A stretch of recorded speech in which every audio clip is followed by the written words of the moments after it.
Hello family, আমি শান্তনুদেব। দিনটা ছিল রবিবার আর আজ তারকেশ্বর যাওয়ার পালা।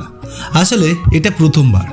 যাওয়ার ইচ্ছা তেমন ছিল না, তবে আকাশ ভাইয়ের কথা শুনে রাজি হয়েই গেলাম। তবে এই যাত্রা যে আমার লাইফের টার্নিং পয়েন্ট হবে এটা হয়তো জানতাম না।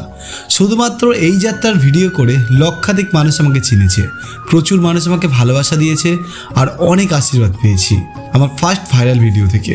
যাই হোক, সবার সাথে রেডি হয়ে মহাদেবের নামে ঘর থেকে বেরিয়ে পড়ি। বাঁক সাজানো আর তার ফার্স্ট লুক থেকে বেশ এক্সাইটেড ছিলাম কাঁধে তোলার জন্য। সত্যি বলতে সমস্ত ভাই, দাদা, মামা, কাকুদেরকে একসাথে পেয়ে কেমন যেন এক্সাইটমেন্টটা বেড়েই যাচ্ছিল। তবে যেটা হয়, গন্তব্যের থেকে যাত্রাপথ সুন্দর। সবার সাথে মজা করতে করতে কখন যে গাড়ি রাস্তা পার করলাম আর শেওড়াফুলি পৌঁছে আর কাউকে বাঁক দিইনি। বাঁক তুলে সোজা হাঁটা নদীর দিকে। তবে রাস্তায় এসে দেখছি, আরে বাপরে, এত লোক! মনে হচ্ছে কখন জল তুলবো আর কখন এদের সাথে রাস্তা ধরবো। চলে আসি বাঁক সাজাতে। তবে তারকেশ্বর যাত্রীদের বাঁক হলো খুব শখের একটা জিনিস। কত সুন্দর করে সেটা সাজানো যায়। আমরাও নিজেদের মনের মতো করে সামর্থ্য অনুযায়ী সাজিয়েছিলাম। আর শেষে বাঁকটাকে পুজো করে এবার কাঁধে তোলার পালা। খুব শোরগোলের সাথে বাঁক বেরোলো রাস্তায়। নিজেকে একটু সাহস করে আর বাবাকে স্মরণ করে যাচ্ছি এবার বাঁক টানতে।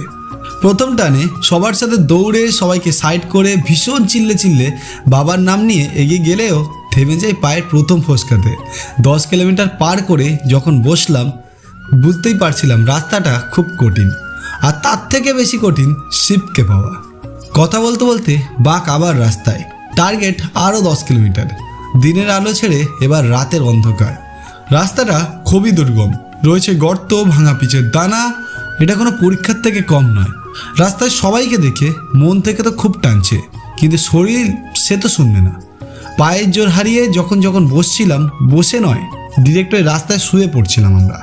রাত পার করে সকাল হয়, কিন্তু রাস্তাটা শেষ হয় না।